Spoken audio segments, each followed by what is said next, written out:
Πολύ σοβαρές εξελίξεις έχουμε τις τελευταίες ώρες στη ρωσική περιφέρεια του Κούρσκ όσον αφορά την κατάσταση που εξελίσσεται στην ευρύτερη περιοχή πέριξ του οικισμού Μαλάγια Λόκνια, όπου σύμφωνα με πληροφορίες οι ρωσικές δυνάμεις που πολεμούν με τις ουκρανικές έχουν ξεκινήσει μεγάλης κλίμακας επίθεση τις τελευταίες ημέρες,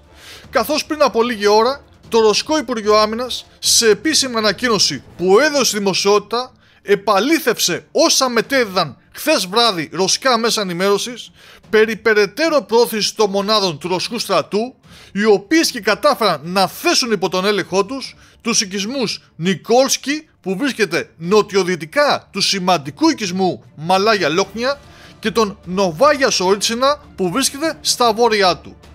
Η είδηση αυτή έρχεται λίγα 24 ώρα μετά την ανακοίνωση της απελευθέρωσης των οικισμών Ποκρέπκι, Ορλόφκα και Μαριεύκα και επιβεβαιώνει τις ρωσικές πηγές που μιλούν για μια κεραυνοβόλα επίθεση, μια επίθεση που θέτει πλέον σε κίνδυνο περικύκλωσης τις ουκρανικές μονάδες που βρίσκονται εντός της Μαλάγια Λόκνια. Αν και η επίσημη ουκρανική πλευρά δεν έχει επιβεβαιώσει ακόμα αυτή τη ρωσική πρόθεση, εντούτοις η ιστοσελίδα του Ινστιτούτου για τη Μελέτη του Πολέμου, που απεικονίζει σε χάρτες την τρέχουσα κατάσταση στα μέτωπα του πολέμου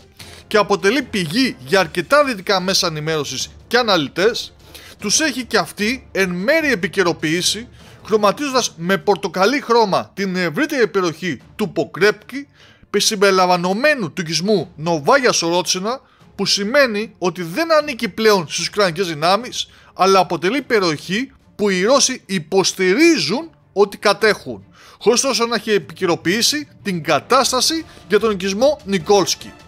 Φυσικά, η επίσημη ουκρανική πλευρά κρατάει σιγή ηχθείως, καθώς οι στρατιωτικές επιχειρήσεις βρίσκονται σε εξέλιξη και προφανώς αναμένεται να διεξαχθούν αντεπιθέσεις από τις ουκρανικές δυνάμεις, ενώ ρωσικές εξειδικευμένες γεωπολιτικές ιστοσελίδες κρατούν χαμηλούς τόνους, λέγοντας ότι οι μάχες είναι σφοδρές και ότι ο ουρανός εκεί είναι γεμάτος drones και των δύο πλευρών.